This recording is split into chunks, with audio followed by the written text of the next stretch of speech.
పరిచయం ఉన్న అమ్మ వచ్చి ఇలా మీనాని నీకు ఇంకా పసుపు తాడే ఉందేంటి, మీ అత్తయ్య మీ ఆయన వాళ్ళు పుస్తుల తాడు పెట్టలేదా అని అడుగుతున్నారు. ఆ మాత్రం దీనికి తన మీద ఎందుకు ఇదవుతున్నావు, అసలు తనకి తాడు బంగారం ఎందుకు తీసుకున్నావు అని చెప్పేసి సత్యం మీద అంటూ ఉంటాడు.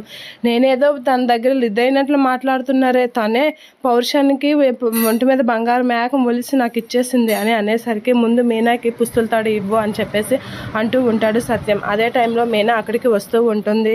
అదా వచ్చింది కదా అని అనేసరికి నాకు ఆ బంగారం ఏం వద్దు అని చెప్పేసి అంటూ ఉంటుంది. చూసారా దాని తలపొగురు ఎంత ఉందో, మీరు తన మీద ఇద్దవుతున్నారు కానీ తనకి ఉన్న తలపొగురు ఎవరికి ఉండదు అని చెప్పేసి ప్రభావతి అంటూ ఉంటుంది. నా భర్త ఎప్పుడు నాకు పుస్తుల తాడు కొంటే నేను అప్పుడే పుస్తుల తాడు వేసుకుంటాను, అంతవరకు ఈ పసుపు తాడుతోనే ఉంటాను, మీ బంగారం అయితే నేను చచ్చినా వేసుకోను అని చెప్పేసి మీనా అయితే చాలా గట్టిగా అనేస్తూ ఉంటుంది. అలా అనేసరికి బాలు అక్కడే ఉండి ఆ మాటలన్నీ వింటూ ఉంటాడు. సత్యం కూడా ఆ మాటలన్నీ వింటూ అలా చూస్తూ ఉంటాడు. అది కాదమ్మా అని చెప్పబోయేసరికి మీరిచ్చిన బంగారం, మీ చేత్తో పెట్టిన బంగారం నేను చచ్చినా వేసుకోను అని చెప్పేసి అనేసరికి నువ్వు వీడిని నమ్ముకుంటే జీవితాంతం పసుపు తాడే అని అంటూ ఉంటుంది. అలా అనేసరికి నా భర్త మీద నాకు నమ్మకం ఉంది అని అంటుంది మీనా.